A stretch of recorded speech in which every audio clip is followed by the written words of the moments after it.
Ne aflăm în cabinetul medical al doctorului Șerban Cioba, cunoscutul medic care servește comunitatea de români de atâta mare de vreme, cabinet medical care se află într-o locație cât se poate de convenientă în Manhattan, pe strada 36, colț cu Madison Avenue, cabinet care își desfășoară activitatea de mai mulți ani de zile.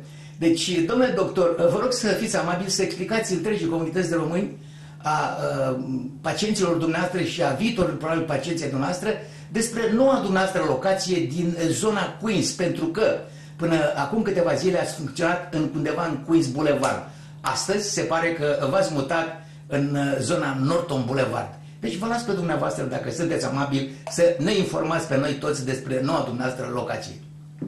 Așa cum am spus înainte și cum ați spus dumneavoastră, s-a împlinit anul ăsta 20 de ani de când sunt practic medicină și servesc românii noștri din comunitatea noastră.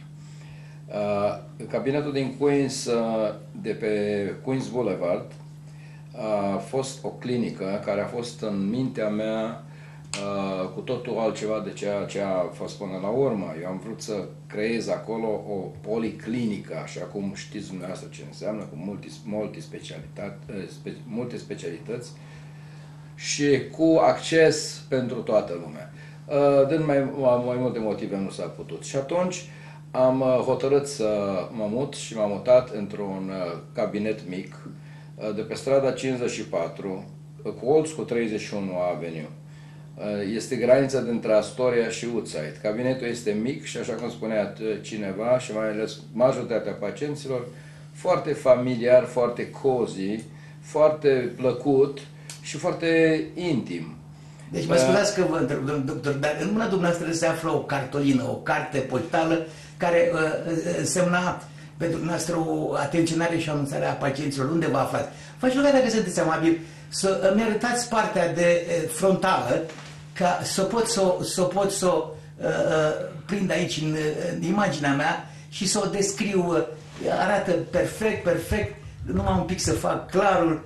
Deci, într-adevăr, este o intrare foarte frumoasă, este chiar așa cum spuneați, foarte plăcută și apropiată, familiară. Deci, repetați, dacă sunteți amabili, să ne spuneți unde se află în...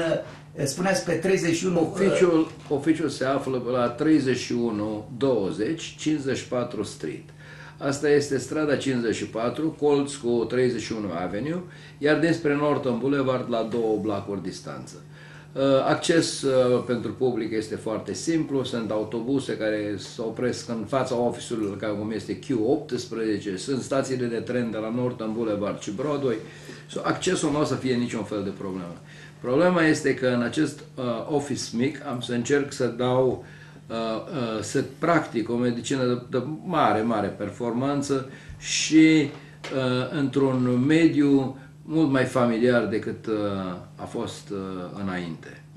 Aș fi vrut să păstrez clinica, aș fi vrut să încerc să fac mult mai mult, dar deocamdată nu s-a putut. Poate aveți nevoie de un personal... Aveam nevoie de un personal mult mai specializat și mult mai specializat, doctori de multe specializări. A fost cam complicat. Acum o să încerc să dau tot ce se poate. În același timp, continui practica din Manhattan, care este foarte convenientă pentru toată lumea, iar aici, pe lângă medicină internă și pe lângă practica de familie, pe lângă medicină generală, am început cu deosebit succes să practicăm ceea ce se numește cosmetologie și estetică cosmetică. Pentru asta despre asta o să vorbim într-un alt interviu, pentru că am înțeles că imediat dumneavoastră veți transmite pacienților actuali și așa e-mail-uri în care veți discuta despre și veți arăta noua înfățișare a cabinetului din Queens, dar și ceea ce faceți aici în Madison, deci în Madison Avenue, adică 36 Street cu Madison Avenue. De aceea vin cu o înștiințare audienței și încerc să le comunic că veți veni imediat cu transmiterea de e-mail-uri fiecărui pacient al dumneavoastră. Continuați, vă rog. O să facem tot posibilul ca fiecare pacient să primească toate informațiile, toate dosarele și toate informațiile precedente ale pacienților se află în oficiul meu cel nou. Nu s-a pierdut absolut niciuna dintre informațiile pacienților. O să continuăm și o să practicăm la cel mai înalt nivel posibil. Deci, domnule doctor Șerban Cociuba, vă urăm mult succes în noul dumneavoastră cabinet și în continuare succes în cabinetul dumneavoastră medical din Madison Avenue cu 36 Street. Mulțumesc și pentru că este începutul anului, vă doresc tuturor sănătate, în primul rând, și împlinirea tot ceea ce vă doriți și un pic de noroc, care toți avem nevoie de el, și la mulți ani. Să vă ajute Dumnezeu. Bună ziua!